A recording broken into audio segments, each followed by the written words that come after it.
All right, time for me to take it away, is it? Yeah. Okay, well, thank you for inviting me to talk to you today.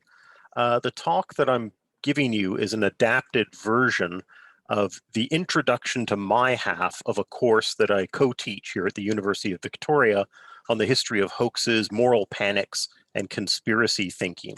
And it presents an introduction to what we might think of now as the golden age of conspiracy thinking, which is to say the 1970s through to about the 1990s. And I mean that in contrast to their contemporary era of such things as QAnon. I'll say something very briefly about that at the end, but I'm really talking about the sort of the late 20th century model of conspiracy thinking, the one in which I was actually sort of born, into which I was born and in which I was sort of raised.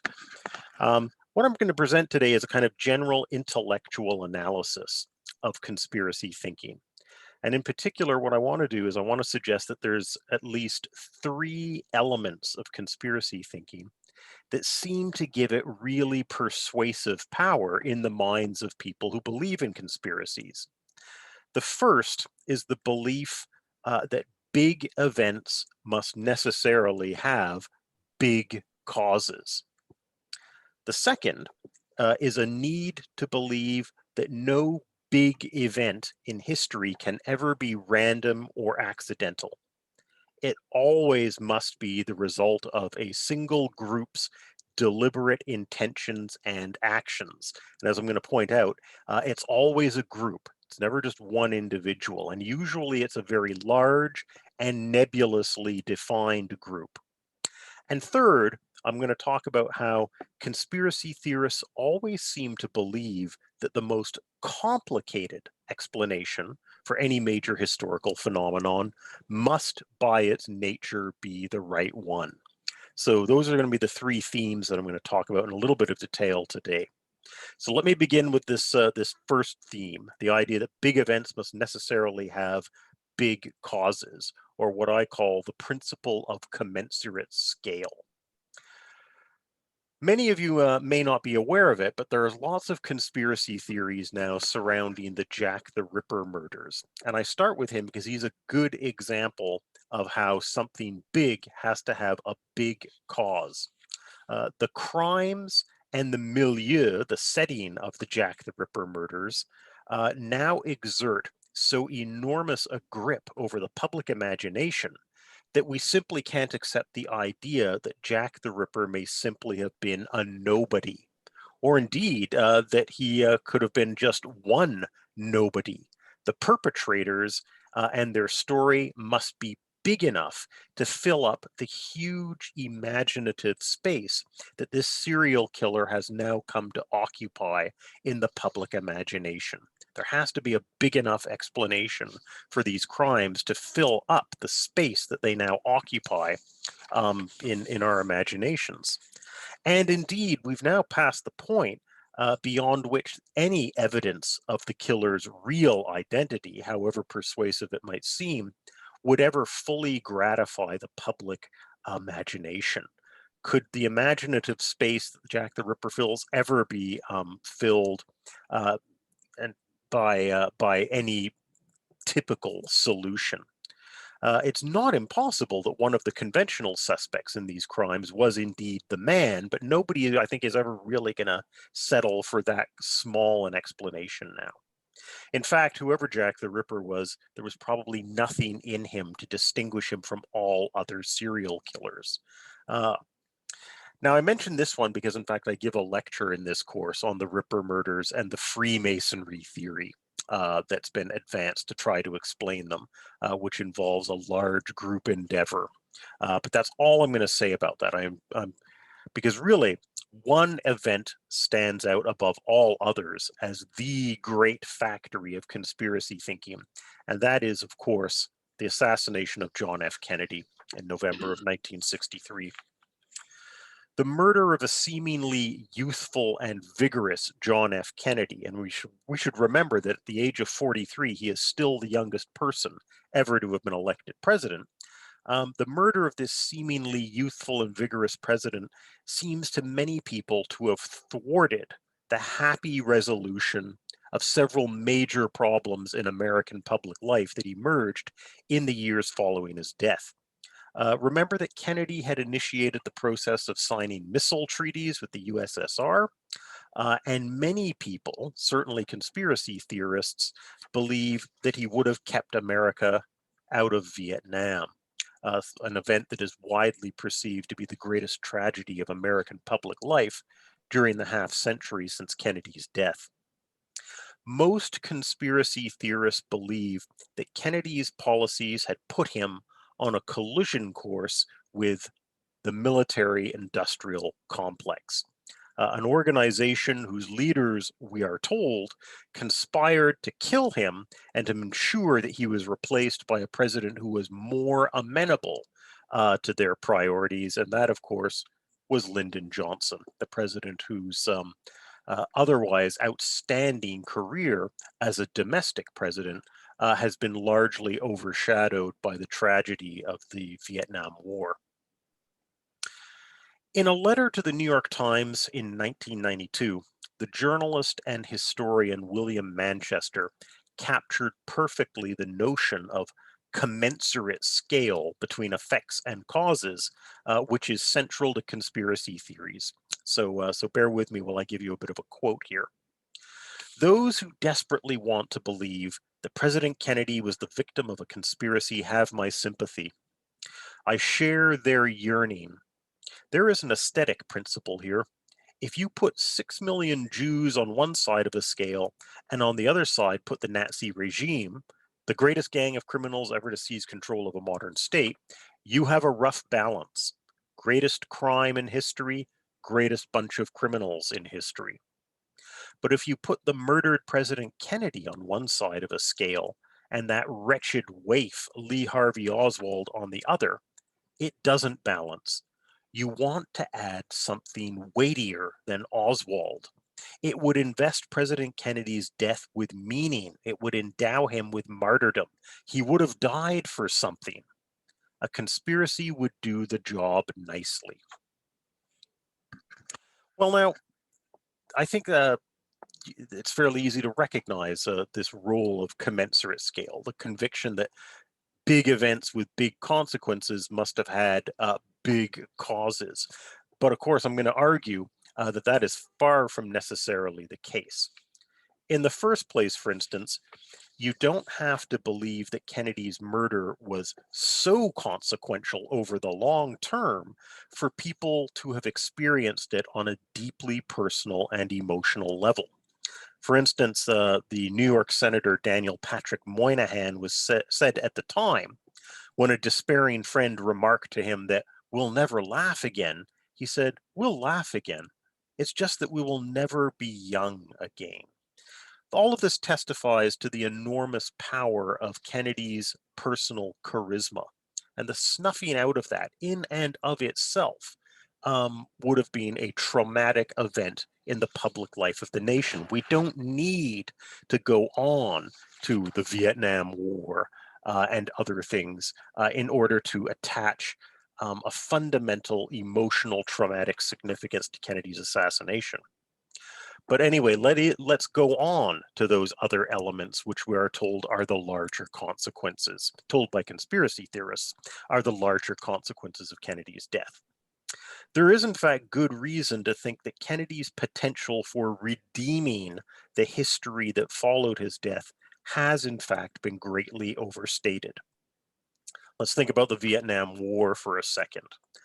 Would Kennedy have averted this greatest American foreign policy disaster of the 20th century? In fact, there's no really persuasive evidence that that would necessarily have happened. Kennedy was pretty hawkish as a president. In any case, the biggest commitments to Vietnam weren't made until after he had died, although it is an open question as to whether Kennedy would have acted any differently to Johnson. And indeed, as I've tried to illustrate by this pair of pictures, we need to remember that Johnson was acting largely on the advice of cabinet members who had actually been hired by Kennedy in the first place. Secretary of State Dean Rusk, Secretary of War Robert McNamara. Would they have advised Kennedy any differently to how they had advised Johnson as events developed in Vietnam? Most historians, in fact, don't think there's any persuasive evidence to believe that that would have been the case. But this does not hinder conspiracy theorists, who are always far more confident in pronouncing on what historians call counterfactuals, things that would have happened had other things not intervened. The conspiracy theorists are much more confident about counterfactuals than professional historians tend to be. We might also pause here to think about the other facet of the trauma surrounding Kennedy's death, and that was his personal charisma, and also the degree of youth and vitality that he projected. We now know, in fact, since the records were opened up about 20 years ago, the medical records, that Kennedy was often deathly ill during his presidency. Johnson, who hated him, signed on to be his vice president in 1960 precisely because he knew there were very good odds that Kennedy would die in office. Both of them had been senators before Kennedy's election to the presidency and Johnson to the vice presidency. And Johnson was, I think, fairly familiar with the limits of Kennedy's health in contrast to his public imagery. Now, of course, conspiracy theorists would hear this story about how Johnson actually knew that there was a chance that Kennedy would die in office. They would take that to be evidence that he must have had a role in the assassination. But in fact, Johnson's biographer emphasizes that Johnson simply knew that during the century preceding Kennedy's election, 5 presidents had died in office. He probably knew how sick Kennedy was, and he was simply playing the odds. We don't need to go further down the road and to insist that Johnson must have actually been part of a larger military industrial complex driven conspiracy. So that's the first thing. The notion of commensurate size. Big events with big consequences must have appropriately large consequences. It simply isn't acceptable, as William Manchester said, that a really quite young and mentally unstable nobody like Oswald could have caused such enormous trauma in the American imagination. The second theme that is very powerful amongst conspiracy thinkers reflects a kind of ineradicable desire on the part of human beings to believe that the world is an orderly place and indeed that events are under control, that things happen for a reason, and indeed events play out the way they do as the result of someone's intentions. I've used this slide here because this phrase, everything is under control, is a fundamental benchmark of conspiracy thinkers. This is a more consoling way of thinking about the world than the sometimes chaotic and deeply upsetting one with which we are, as individuals and also often as historians, obliged to wrestle. It follows from all of this that some one superlatively powerful individual, or as I've said, more usually a group of individuals, must be the directive force behind all events of enormous human significance. The possibility that seemingly random events can sometimes have terrible consequences is deeply and instinctively unacceptable in the minds of the people who tend to gravitate towards conspiracy thinking. And this pattern of thinking has been given powerful impetus by some great transformations that have taken place in society itself over the last century. Some of these are relatively recent and are of more immediate relevance to the late 20th century era of conspiracy thinking, but others are more protracted in character. They've taken place over the longer term. I'm going to start with the more immediate background to the Kennedy assassination, for instance, which helps to explain the gravitation towards conspiracy thinking. And this is the late 20th century collapse in trust in government. a series of events which has led to a conviction that the state, a kind of ill-defined collective of some kind, is evil. Conspiracy thinking went mainstream from the 1970s onwards because of a deep disaffection which set in during that era with the notion that the nation state exists to do good in the lives of people, and that it's capable of doing good. Ever since the turn of the 20th century, and culminating in the decades that immediately followed the end of World War II, government, or the state in the Western world, came to be seen as an almost universally accepted provider of social goods and a reliable protector of moral rectitude and economic prosperity. In other words, governments were perceived to be good, and it was largely agreed throughout the Western world, at least, that they did good things.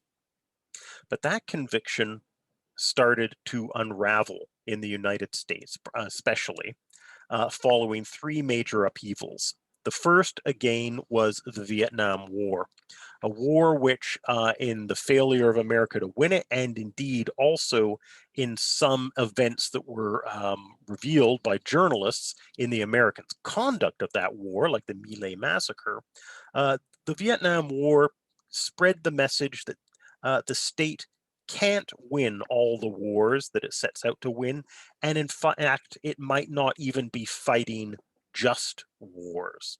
So that's one blow into the public confidence in the power and indeed the intentions of the state to do good. The second was the ongoing economic crisis of the 1970s, what we now refer to as the era of the OPEC crisis and stagflation. This seemed to prove that the state cannot guarantee the sort of continuing economic prosperity that seemed to have been the rule of the Western world in the 3 decades following the end of World War II. This nightmare, which hit its deepest point in 1979, helped boost the election of Ronald Reagan to the White House in 1980. Reagan's presidency, in turn, signaled the larger political and cultural ascendancy of Republicans that persists to this day, and perhaps especially the neoconservative economic policies whose guiding credo was encapsulated in his famous electoral statement, "Government is not the solution, government is the problem." This popular statement on Reagan's part could also be a conspiracy theorist's slogan. And the third phenomenon of this era that set the seal on suspicion of government and state was, of course, the Watergate crisis and its fallout. Richard Nixon's attempt to subvert the election of 1972, its rapid exposure under the pressure of journalists and courts, and Nixon's resignation rather than running the risk of facing an impeachment trial. Watergate seemed to reveal that the people running government at almost all levels, but especially the top levels, might themselves be inherently wicked. So these three things taken together, the failure in Vietnam and the perceived moral character of that war, the OPEC crisis and stagflation and the perception that government can't actually assure a population of economic benefits, and Watergate, these three things taken together um, really destroyed the confidence of people, certainly in the United States and maybe especially in the United States, but generally throughout the Western world, the confidence in the powers of the state to do good in the lives of individuals. I suggest that conspiracy thinking arises, sort of paradoxically, as part of a continuing fantasy of the state continuing to exert a kind of ultimate power. Only now that ultimate power is exerted by shadowy people behind the scenes, not the elected officials that are there for public display. This, of course, is the beginning of what is now known as the deep state, the conviction that the real operating forces in government, the bad people, are the permanent unelected civil servants who really somehow run the show behind the scenes. The objectives of this hidden power of the state, or the deep state if you like, their objectives may be wicked. They may now be, in the phrase of Donald Trump, for instance, the enemy of the people. But the simple belief that the power to maintain control over large-scale events still exists is some comfort. And I think it's that comfort that conspiracy theorists are looking for. The belief that somebody is still in control, even if their intentions are actually quite wicked, quite evil. It's still comforting to believe that somebody is in control of events rather than that there's just chaos, or that things can go off the rails dramatically without being intended. In short, conspiracy thinking is a compensatory fantasy for the collapse in widespread public confidence in the power of democratically elected statesmen to do good things in the lives of the people whom they ought to serve. But that, in fact, is only the immediate historical context for conspiracy thinking. The most dramatic factor that played into the ascendancy of conspiracy thinking in late 20th century public life. There was, in fact, a longer term development in history that also informs and underpins conspiracy thinkers and their desire to believe that events are under control, and that is the collapse of traditional Christian religion in Western society since the late 19th century, a process that historians often refer to as secularization. The state itself, we need to remember, originally began to its great ascendancy, its expansion in terms of its scale and its capacity to intervene in social life. This actually was starting to get underway in the late 19th century, the late 1800s, largely as a result of the emergence of modern sociology and the spread of ideas that some of the most fundamental problems of society, especially poverty, might not actually be the result of individual moral failings, but actually the result of larger structural issues like economies and the dynamics of modern industrialization, things that perhaps could be redressed by state intervention. This is important because really the only props that kept people from falling under the rails, as it were, before the ascendancy of the state was, of course, the church. The church was the main center of the provision of charity. Such charity has kept people going. But as the state began to supplant that role, the church began to be moved to a side. And indeed, the church seems to have been losing emotional and intellectual force in the lives of a lot of people for a bunch of other reasons that I really don't have time to go into. What I want to get to, though, is that I also think that conspiracy thinking really offers people a new superlative controlling force at work in the Western world to replace the dethroned Christian God. Because we need to remember that God used to be ultimately the only source of any belief that there was an ultimate explanation for the transparent inequalities and the chaotic events of this world. But we also need to remember something about the Christian message. The Christian message, the consolations for the inequities of the world that the church preached, the notion that there would be an achievement of justice, a definitive resolution of all social economic inequalities, the abolition of death itself. None of these things could ever be achieved in this world. They would only be achieved at the end of time, when God's kingdom, so we were told in the book of Revelations, would be realized on this earth for 1,000 years before the world itself was ended. And there would be a division between the wicked, an eternal division between the wicked and the virtuous. The long and the short of it here is that the Christian church's consolations were always at a remove. You could never rely on anything in this life, in the here and now, to solve the problems of human beings. They were chronically unsolvable in this life. But a number of things have been going on, and it really begins with the Enlightenment in the 18th century, in which people began to grow impatient with the idea that we had to wait until the end of time for life to get better here on Earth. And that impatience is accelerating in the late 19th century as the modern state is starting to take on board responsibilities for the provision of social goods for people.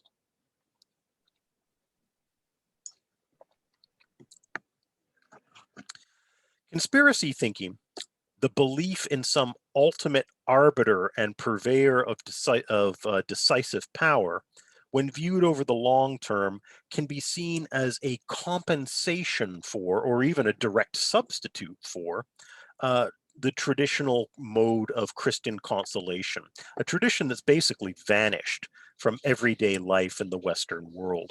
And when I talk about secularization, I want to be clear that I'm not saying that people have stopped believing in God. An extraordinarily large number of people still believe in God, either a Christian God or some other one. But when we talk about secularization, what we're really talking about is simply the impatience with the traditional Christian message of having to wait till the end of time, of having to resign ourselves to the fact that the world is never going to be that great a place for the vast majority of people. You could still continue to believe in God while thinking that whilst having a much more worldly focus in one's life. The modern welfare state initially supplanted traditional Christian belief, but now we've lost faith in that state. And now that we've lost faith in that state, what's left? Well, remember that the Christian message always used to be that before the end of time, the world was going to descend into the kingdom of the wicked. Well, in a way, that's what conspiracy theorists think has happened as the state's evil intentions have been revealed. What we've got now is a different sort of kingdom of the wicked. But at least the secretive, wicked rulers of our now thoroughly secularized world know how to get things done. Conspiracy thinkers, in fact, also take on board a doctrine that was rejected by the early Christian church, and this is the Manichaean worldview. The conviction that what is going on in the world is a fundamental battle between the forces of good and evil. Now, the Western Church, in its earliest centuries during the first millennia, in fact, outlawed the Manichaean view. They outlawed it precisely because it raised what was, for conventional Christian doctrine, the unacceptable belief in people's minds that things could actually be made perfect in the here and now. Ultimately, the church opted for the vision that the here and now was always going to be corrupt and limited, and that people had to resign themselves to that. Conspiracy theorists are not only taking on board the idea of a controlling force in place of a dethroned God, but they're taking on board this notion of an ongoing battle between good and evil that was explicitly rejected by the church from its earliest eras. So there's a lot of overlap between the long-term decline in the intellectual and practical power of the Christian church in the Western world, and the underlying emotional and psychological impetuses of conspiracy thinking. So that's a long and complicated way of playing out my second theme, which is that conspiracy theories always postulate that events are under control. God used to be in control, but nobody ever could see what the plan was because only God could. Now it's evil people behind the scenes. Third and finally, I want to make a few remarks about the complexity of conspiracy thinking. If you ever read books about particular conspiracy theories about the assassination of JFK, about UFOs and what might be going on behind the scenes, so on and so forth, one of the things that you will always notice is that the arguments are extremely complex and obscure. And I want to argue in this final section of my talk that complexity and obscurity is part of the inherent appeal of conspiracy thinking to people who subscribe to conspiracy uh, theories. The more elaborate and bizarre both the assertions of the conspiracy might be and the proposed causative linkages amongst events, the more complicated and bizarre they are, the more persuasive they seem to be in the minds of a person who has embraced conspiracy thinking. Part of what's going on here is a contrast between the worlds of professional and amateur knowledge. Many, perhaps most conspiracy thinkers are autodidacts, people who often believe that the unconventional ways of thinking about things must inherently be the right ways of thinking about them. And that's because if you can follow these complexities, it's a gratifying way of convincing yourself that you're smarter than most of the common herd out there who are simply content to swallow the official lies that are produced for consumption. Remember that one of the watchwords of conspiracy thinkers is the phrase, trust nobody. That essentially is an injunction to fellow conspiracy thinkers not to accept any conventional forms of received wisdom. And that idea was actually embodied briefly at the end of the 20th century by a so-called Journal of Unconventional History. The Journal of Unconventional History explored a whole bunch of topics like Sasquatch, UFOs, so on and so forth. Not surprisingly, in fact, it was published in California, which is a kind of world center for a lot of often wacky thinking. But this was a journal which, in its stated mission, makes clear that it wants to appeal to people who don't run on the same intellectual tracks as others. Articles in the Journal of Unconventional History break with convention and put forward new original ideas about known history. The quotation marks are actually literally around that word. They place old ideas in new juxtapositions, pardon me, that result in unexpected insights and discoveries. Or they write about unconventional people in the past who have gone unnoticed. Well, I'm laboring a pretty obvious point here. Conspiracy thinkers proudly reject conventional modes of research and argumentation. And in fact, they often see the existence of those conventions as being in itself proof of hidden powers and unexamined purposes that shape the analysis of conventional thinkers. Conventional thinkers in the minds of conspiracy theorists are just people who simply passively receive the wisdom, so-called, of authorities, while conspiracy thinkers belong to that braver, deeper body of people who are ready to challenge received wisdom.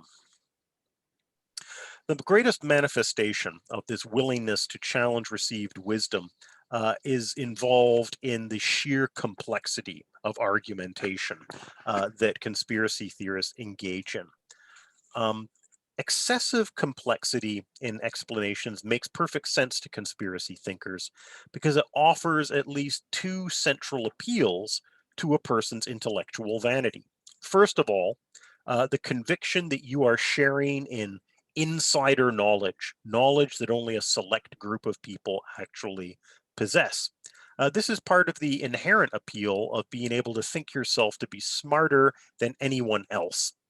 all of whom you're telling yourself are too easily fooled by the fake news that's disseminated by villains who hold true power in our society and culture.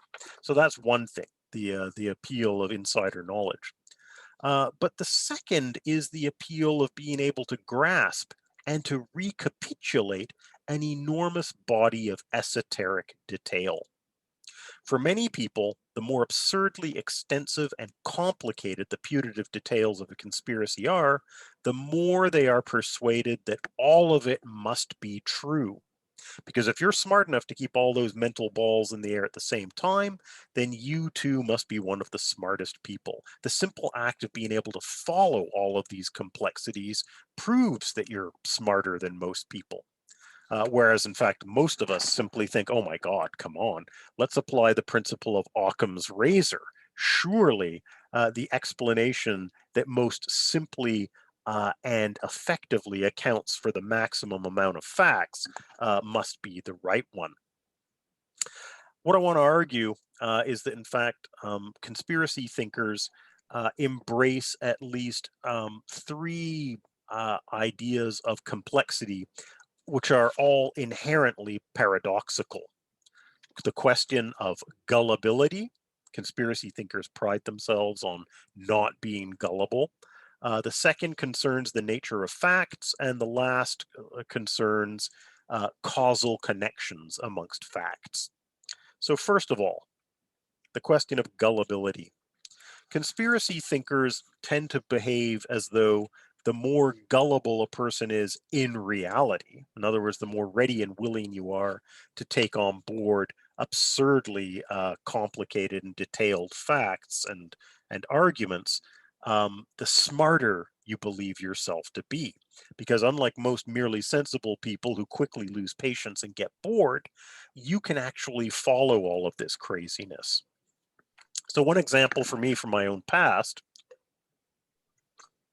concerned the argument that was quite popular in the 1970s and 80s that many, if not most, of the members of the last Russian royal family may not have been murdered in the basement of the Apatiev house in 1917 after all, but they may actually have survived and been spirited away by unknown forces to other parts of the world. This was remarkably popular in the 1970s and the 1980s.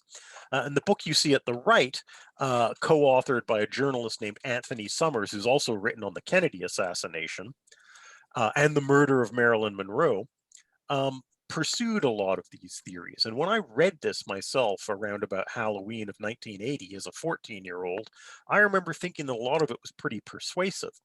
But my dad, who was nothing if not an immensely commonsensical man, heard me reiterate a bunch of the arguments, paused, and then he just said, bullets are cheaper. This is the principle of Occam's razor at work. My dad was quite right, of course. Obviously, the easiest thing for the Bolsheviks to have done was just to have killed all of them. And indeed, we did discover in the early 1990s, after the fall of the Soviet Union, that that was in fact what had happened, and that indeed all of the bodies had been recovered in the late 1980s. So that's a classic example of the appeal of Baroque obscurity, of complex arguments which override the more elemental mode of historical thinking, which is to seek the simplest explanation given our knowledge of human nature and of the limits of human capacities. The second aspect of complexity that I want to emphasize on the part of conspiracy theorists are their attention towards facts, specifically the fact that conspiracy theorists tend to be much more generous in embracing certain things as facts. The central assertion of conspiracy thinkers is usually absurdly simple. The Freemasons did it. The Mafia did it. The military-industrial complex did it. Aliens and their government protectors are doing it. The central assertion is pretty clear and direct. But the evidence that is offered to support this central assertion is often extremely tenuous and incoherent, to put it mildly. Most conspiracy theorists tend to locate their clinching evidence outside the realm of documents or testimony that another person can see or read for themselves. And remember, this is usually an indispensable prerequisite of the conventional writing of history. History books have footnotes precisely because our culture is to suggest to people that if you don't believe what I'm saying here, you can go and check it for yourself. Conspiracy theorists never offer that same body of reassurance to their audience.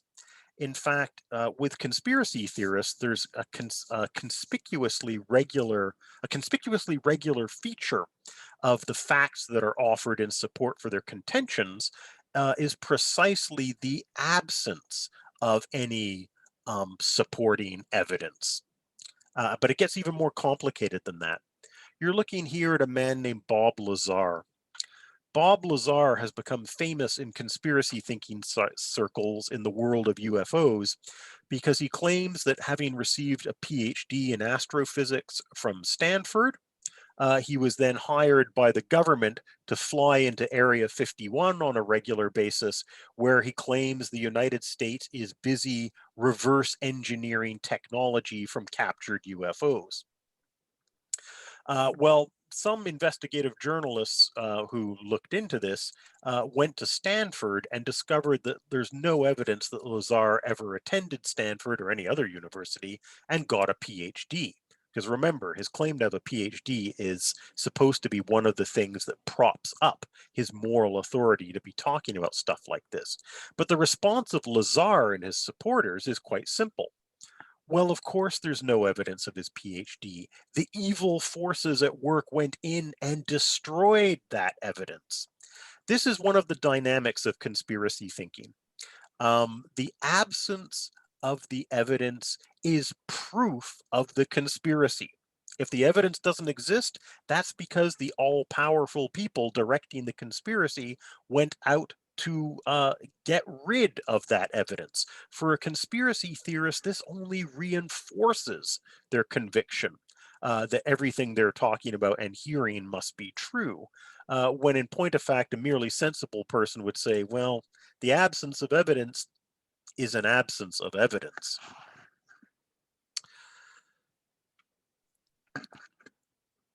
One other thing that conspiracy theorists tend to gravitate towards in the absence of this sort of concrete evidence is testimony from an unimpeachable source. This has acquired tremendous cultural cachet in the context of Watergate in the form of Deep Throat, played by Hal Holbrook, who actually died just last week in the famous 1976 movie All the President's Men. He was the character, the person who was giving extra information to our heroic journalists, Woodward and Bernstein, that kept them on the straight and narrow in trying to expose the Nixon White House. And in fact, you may recollect that about 20 years ago, the identity of Deep Throat, as he was called in the book, was finally revealed to be the assistant director of the FBI, Mark Felt. Figures like Deep Throat feature prominently in conspiracy thinking. There's always a notion of a figure who is known as a kind of renegade, somebody who possesses all of the facts, who is right on the brink of exposing them. And in fact, one of the cultural dynamics of conspiracy thinking is that the great revelation, and I use the word quite explicitly because of the overlap with religious convictions, the great revelation is always on the brink of being made. The man who has the facts is about to speak. And you see this all the time. It's a regular feature of QAnon postings, for instance, that, you know, next week there's going to be a great dump of information, on and on and on. One of the things about the conspiracy is that not only do you not have to worry about the facts not being there, because the facts are about to come out. They're about to be revealed. They're always on the brink of being exposed. The proposition that the absence of proof is the proof is completely non-falsifiable, and that's why conventional scholars never accept this pattern of thinking. but it seems persuasive to anyone who wants to believe this stuff. In the immortal words of Criswell, the narrator of that crappy film Plan 9 from Outer Space, can you prove that it did not happen? Conspiracy theorists are always trying to throw the burden of proof back upon the people who question them. They say, well, I'm sure the facts aren't quite there, but that's because they've been suppressed by powerful people. They're about to be revealed by renegades. And anyway, why can't you persuade me that the way you see things is how it happened? They're constantly deflecting the responsibility for articulating a commonsensical truth in a situation. This is a pattern of speaking that one historian of conspiracy theories refers to as the rhetoric of just asking questions. Conspiracy theorists start to pretend that, oh, well, I may not have all the answers, but, I just want to be persuaded. Why can't you do that? Why can't you persuade me? Um, you can start to see how this violates the principle that was evoked several slides back here by Senator Daniel Patrick Moynihan. You're entitled to your opinion, but you're not entitled to your own facts. Of course, one of the reasons why we are now living in a more superlative and frightening era of conspiracy thinking is precisely because we do seem to be living in a world now in which conspiracy theorists really do believe themselves to be entitled to their own facts. Third and finally, setting aside the issue of facts, I want to talk about causal connections, arguments. In conspiracy thinking, the proposed causal linkages between the evidence, and I would put the word evidence in quotation marks, and the central arguments are always ludicrously complex and extensive, and only increasingly so as time goes by. This is manifest, for instance, in the habit of conspiracy theorists of having absurdly complicated charts and graphs. Almost every movie in which you see a portrayal of a conspiracy theory, these people have gigantic multiple billboards with photographs and documents linked by bits of string. Kind of conviction that an underlying reality that no one else can perceive is being coherently articulated. All of this, of course, again, begs the question of the difference between a conspiracy theorist, in which complexity is the attraction, and more conventional modes of historical analysis, which usually apply the principle of Occam's razor, looking for the simplest explanation for the readily identifiable facts. And since I've been going on a little long, I'll try not to take too much time over this. But for instance, conspiracy theorists with relation to the Kennedy assassination often gravitate towards what they regard as the extraordinarily unlikely degree to which people who witnessed the assassination died in the ensuing years. There's a large conviction that the witnesses were all being bumped off by secret forces, and that this can be proven because the statistical likelihood of so many people linked by a single event dying in a relatively short time is highly improbable. There is absolutely no basis for making the sorts of mathematical calculations that are often invoked by conspiracy theorists. And in fact, if you have any memories of the 1960s, you know that in an era before licensed seatbelts in cars, mandatory seatbelts, the odds of dying in car accidents were much higher than they would seem to a modern observer. Cancer treatments were nowhere near as good, nor was the treatment of heart disease. So the odds of dying of those things in relatively short order, and what we would now take to be a person's time, were much higher. But none of this hinders a conspiracy theorist who's looking for a larger pattern of causal events in order to justify their conviction that dark forces are at work. Finally, Conspiracy theorists always feel like they have one unassailable um, card that they can play. And that is the fact that we know that there have been conspiracies in the past. There was a conspiracy to murder Julius Caesar. There was a conspiracy to murder Abraham Lincoln. But of course, conspiracy theorists also overlook the central messages for historians of these conspiracies that we know took place. First of all, these conspiracies have all more or less been completely exposed. In fact, almost Caesar's corpse was not cold before the men who conspired to kill him were rushing outside to tell the crowd how they did it and why. Um, we don't have that with the Kennedy assassination, do we? The other thing that people who look to historical conspiracies to try to prop up the plausibility of the ones that they're trying to argue for, the other thing that they ignore is that these conspiracies were often extremely imperfectly realized. So, for instance, take the Lincoln conspiracy. We know that at least 8 people participated in this conspiracy to murder Lincoln. But here's the thing. We often forget that it was not just a conspiracy to murder Lincoln. John Wilkes Booth, the leading conspirator, did indeed kill Lincoln. But 2 of his fellow conspirators failed to kill the men that they were supposed to kill. Lewis Powell, whom you see on the left, who was a great big brute of a man, was supposed to kill the Secretary of State at the same time that Booth was killing Lincoln. And even though he broke into the house and almost killed several members of Stanton's family, or not Stanton, pardon me, Seward, and came very close to killing Seward, he failed. Third, the man you see on the right, a man named George Atzerodt, he was supposed to kill Lincoln's vice president, Andrew Johnson, and he would have done history a favor if he had done that. But he couldn't even be bothered to try. He simply went to a bar and got drunk. Which seems appropriate, actually, because Andrew Johnson was also drunk on the night of the assassination. Who knows? Maybe they were drinking together. The point I'm trying to make here is that this was a conspiracy which, although it succeeded in its primary purpose, there were other elements of the conspiracy that failed miserably.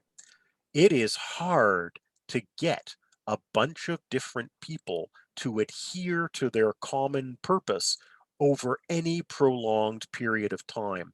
But conspiracy theorists never worry about that kind of evidence from historical conspiracies. So to conclude, until the 1960s, conspiracy thinking used to be the preserve of people on the political right. Those who were, that is to say, people who were inherently suspicious of any government interventions into the lives of people, even and perhaps especially at the height of the welfare state era. But then, as I've argued earlier in this lecture, after the upheavals of the late 1960s and early 1970s, and through to the end of the 20th century, conspiracy thinking became most common amongst people on the political left. But now, of course, with recent events, certainly in the United States, conspiracy thinking has largely returned to its original home on the right of the political spectrum. And this new world of conspiracy thinking has achieved unparalleled depth and extent owing to the power of the World Wide Web, which makes quick and readily consumable access to the craziest of ideas and arguments unprecedentedly accessible and swift. When I was growing up as a youngster and reading all these conspiracy books about the Kennedy assassination, well, you had to go to the library and get books. It's a slow process to accumulate this pattern of thinking. Now it's virtually instantaneous, and you can live inside a world of your preferred belief systems to your heart's content on the World Wide Web. Sadly, though, we must appreciate more than ever Daniel Patrick Moynihan's cautionary notes. These people really do seem to believe that they are now entitled to choose their own facts. Anyway, that's it. Thanks for your attention, and I'd be glad to answer any questions that you might have. Simon, I'm Dave Cook. I'm the president of the Golden Rods and Reels. I just want to Hi. thank you for your presentation. And it makes me think of how COVID-19 will be viewed as conspiracy thinking, as the Yeah, books will be written in the future. I think that's quite possible. There is already a strong set of arguments, for instance, about AIDS in the 1980s that serves as a kind of template for thinking about COVID, the conviction that COVID may have been deliberately created in a laboratory, the idea that it was actually has been deliberately allowed to spread amongst certain people. These arguments have been made about the spread of AIDS in the 1980s, and I can imagine that that will serve as a template for many people's assumptions about COVID. Question. What are the consequences of conspiracy theorists? I mean, basically, a lot of them are sort of nut bars off on different weird forums on the web, right? Because they can get together. But really, Right. do they do much harm? I guess when they get together and shoot somebody, yeah. But otherwise, it's sort of a fringe thing, right? Well, now I think that's a good point. Yes, of course, the as we saw with the strike on the Capitol. On the one hand, that looks like a bunch of the worst nut bars getting together and acting upon their convictions, and yet at the same time, you also have the thread of people trying to argue that no, these are actually the left-wing crazies pretending to be the right-wing crazies, and yet we have to hope that for the most part, that kind of dramatic manifestation of violence is not common because and I think this may be what you're suggesting and I would agree with it. Really, I think that the appeal of conspiracy thinking is arguably for most people a passive phenomenon. It's an intellectual phenomenon.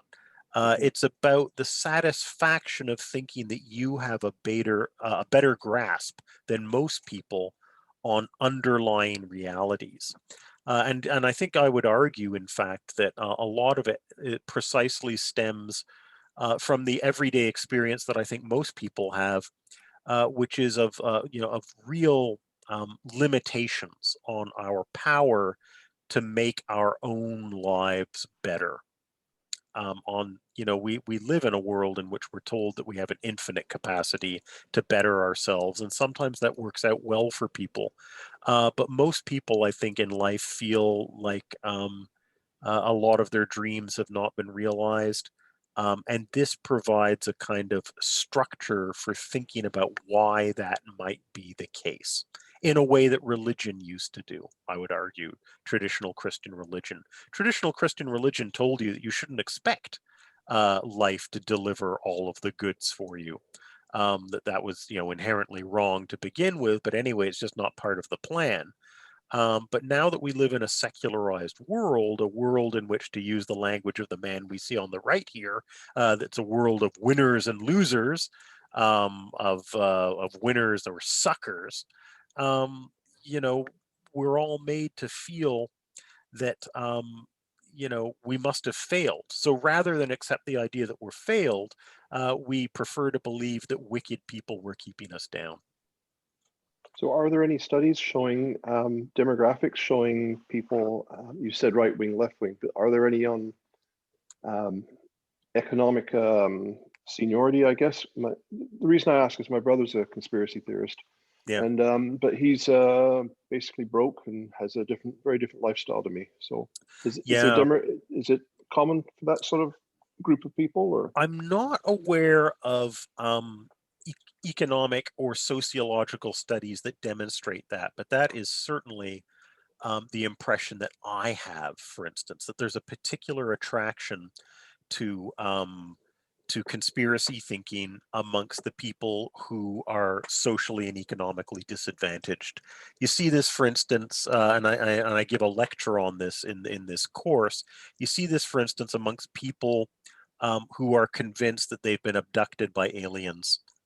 A very high proportion of them, that at least is my impression. I've not seen it measured, but a very high proportion of the ones who are talking most openly about it are people who are clearly living in what we now call flyover America, in places that have been left behind by the globalizing economy, and the notion that aliens are coming down and kidnapping them and stealing their ova or their sperm to create a master race. This is obviously a fantasy of some kind of transcendent significance, which is a kind of compensatory fantasy for the frustrations of everyday reality. So although I've not seen any studies that actually demonstrate this, um, my impression that this is something that informs conspiracy thinking, gives it emotional resonance, that impression on my part is overwhelming, just as you seem to have that impression with your brother, that he's in a frustrated position in life. We live in a world in which there are no real consolations for feeling like you've failed in the competition for goods in this life, and so you would naturally turn to an explanation which offers the comforting proposition that clearly you've been kept down deliberately as part of some larger strategic project. Simon, you mentioned QAnon. Do you have anything to add about QAnon, which seems to have some prominence? It does. It's phenomenal in the States. And it's certainly the thing that I've noticed most about QAnon is what I briefly alluded to in the course of my discussion, that notion that the conspiracy is always on the brink of being revealed. I've not read a lot about QAnon, but actually I watched the CNN documentary about it just a few days ago, and it actually showed a lot of the texts. That the primary force in QAnon apparently is that you get regular texts on your cell phone, and they're coming from a guy or a group of people who claim to be this QAnon person who has insider information. So the entire dynamic of QAnon is the dynamic of feeding the conviction that the great conspiracy is just about to be exposed. We're right on the brink of the revelation, folks. But it just keeps going on and on and on. And this is, in fact, is exactly like millenarianism in religion, the conviction that the end times are upon us. And then, of course, the end times don't come, and they say, oh, well, we got the calculations wrong. It's next year. QAnon, of course, is a big tease that keeps putting off the payoff and testing, I think, the resolve of its adherents to continue believing in the message. My guess is that eventually a significant proportion of these people are simply going to get fed up with the absence of any payoff. People eventually get bored and they start to drift away. But there have to be other things that are feeding the appetite for QAnon right at this moment. Other than some of the things I've already suggested, the experience of social economic disadvantage, the inherent attraction of feeling like you've got the insider knowledge on something. I mean, never underestimate that in and of itself as an attractive force for conspiracy thinking. I'm not quite sure what to suggest about it. The frightening thing about QAnon, of course, is that it operates on a scale of pervasiveness that the traditional world of conspiracy thinking could never achieve. The World Wide Web, cell phones, everything else just creates a cycle of information, a capacity to go and get more and more of what you might be inclined to believe in instantaneously. It's really quite alarming. I have a question: is how much of this trend towards conspiracy theories lately can be attributed to decline in the nature of public and support for public education, and in particular teaching of critical thinking skills and scientific method? I think those are all good points. And here we bump up against one of the things that I, as an academic, have to admit is a kind of culpability in this pattern. One of the great trends in academic history, literary studies, sociological studies, etc., one of the great trends of the last half century has been the drift towards theory. The people who basically argue that there's no such thing as truth, that truth is a construct of texts that create a vision of reality, and that these in turn are instruments of powers that cannot readily be overcome. What I'm trying to suggest in a complicated way here is that it's very hard to argue that better education would help to overcome this. Instinctively, we all believe that. But part of the problem is that the educational establishment itself has embraced a kind of more flexible attitude towards what truth might be, which I think has a kind of opened up the gates towards to this kind of mainstream willingness not to accept facts. This is a complicated way of suggesting that people like me, although I'm not particularly keen on theory myself, I'm very much a facts guy, but people who have been most prominent in the academy have tended to embrace this. And there is a fairly substantial body of argumentation out there that people on the left are responsible for this great ascendancy of fury on the right. They have some culpability in it because they themselves undermine traditional structures of received wisdom and the authority that underpins received wisdom. So that's a kind of an esoteric answer to your question, I'm afraid. I think you're right to try to be optimistic about education? Of course, we always have to be optimistic about it. But I think we also need to be alive to the fact that education, to a certain extent, has kind of let people down over the last half century. No question about it. Just a question, well, not a question, I guess, just a comment that you might really like a little comedy group that I'm not sure if you're old enough to remember, but Beyond the Fringe group. Oh, yeah.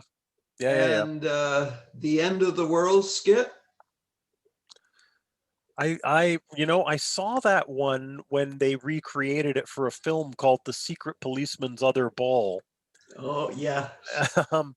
A series of charity concerts all those folks did for Amnesty International back in the 80s, where they're all sitting around, and I can't remember the exact conceit, but originally it was Peter Cook, wasn't it? Who was the guy who was? I think so. Yeah. But the group is up on a mountain waiting for the end of the world. Yep. And a couple of them ask, did they bring the picnic basket? And, and the end of the world doesn't come, and there's this big silence. Right. And they say, well, better luck next time. Absolutely. That is the central message of millenarianism. And that's exactly the same cultural dynamic that keeps true believers attached to conspiracy thinking, right? The belief that, the definitive evidence will get out there. And of course, nobody ever asks themselves, well, what if it ever did come out? Well, what then? What are we going to do to occupy our time now? Yeah. I'm always amazed at the number of radio shows around midnight that have these huge audiences on conspiracy theories. Yeah, and of course the quintessential and most alarming phenomenon there is Alex Jones in the United States. But you have to think, I'm being somewhat sardonic and maybe cruel here, but you have to think that a lot of the time, those shows are on in the middle of the night because those are the people who are most vulnerable to wondering what's going on in the world. People who aren't getting enough sleep.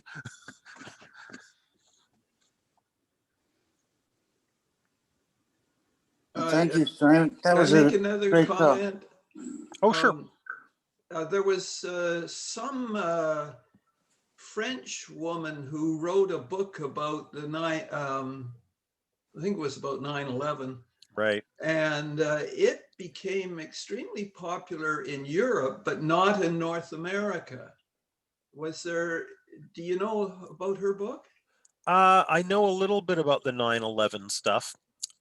It's, as I said at the beginning of the lecture, my real expertise is the sort of the Kennedy late 20th century stuff, Kennedy Right. UFOs, that sort of thing. The 9/11 stuff really starts to take us into a newer and more alarming world. Certainly, the popularity of this stuff in Europe, you have to think, is part of a kind of traditional European dynamic of suspicion and skepticism about the United States and its cultural influence. Yeah. You could be dismissive and say that, oh, well, it's just kind of resentment at having relied on the United States in the decades after the Second World War. And partly it's kind of cultural snobbery. There's an episode of The Simpsons, dare I raise it, where they do a flashback to the rich guy Montgomery Burns stealing the $1 billion note that was going to be taken to the Europeans, and you have the 4 Europeans on the airfield waiting for the plane that never comes, and the Frenchman says, "I say we be snooty to the Americans forever." And you kind of see the suspicion that that's the dynamic there with Europeans, but it's also, to be fair, it's also part of a skepticism that's particularly powerful in France, and I think it's animated in part by the fact that the French have a particularly passionate commitment to a secularized public sphere.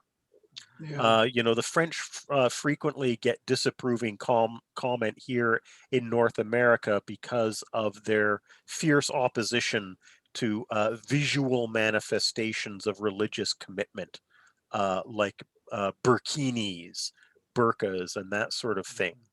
And they don't see themselves as racist in the way that many commentators and North Americans do. They simply see themselves as passionately anti all forms of religion. They believe fiercely that religion has to be kept out of the public sphere. And that is part of actually a kind of a fundamental cultural difference in the history of continental Europe from the Anglo-American experience.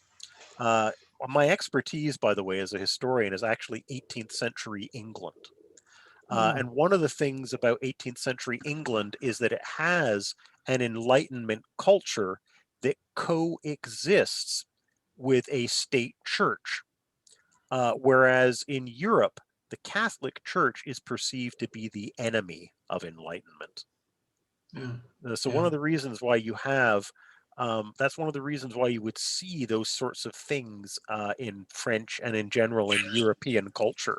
I think in part they look at the United States in particular and are deeply alarmed, or at least skeptical, about the continuing strength of traditional Christian religion in the public life of the culture. Yes. Yeah. Yeah.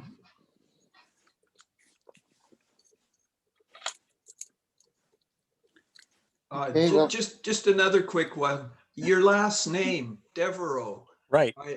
Do you have any connection with the headwaters of Shawnigan Lake Creek that comes out of Devereaux Lake? No, I don't. Okay, sorry. It's okay. The funny thing about my name is that when I was doing my PhD research in Britain, I found out that Devereaux isn't even really our family name. It's Thompson. My grandfather and all of his siblings took on board. They all rebelled against the authority of their dad, who apparently was a world-class dickhead, and decided that they would take on board what was actually their mother's music hall stage name, Devereaux. The name, of course, itself is Norman, right? It comes from, the town of Évreux in northern France, and it's on the river Évreux. Devereaux simply means from Évreux. So I always assumed that we were Norman way back when, but no, we're not even that. we're just pale imitators. Well, thank you, Simon, for your great presentation on conspiracy thinking. It gives us all a lot to think about. And Well, we'd thanks like for to thank inviting me. you. No problem. All right. Have a Very nice day, enjoyable. folks. Thank you. That was a great Thank- talk. Yes, Thanks. thank you Very very enjoyable. much. Thanks for your patience, folks. And feel free always to invite other speakers from UVic. We've got a big speakers bureau and lots of people are always happy to talk. Yeah, we often use that library of people. Yeah. Okay. Thanks very much, folks. Thank Have a you. nice day. Thank you, Simon. Bye-bye. Thank you.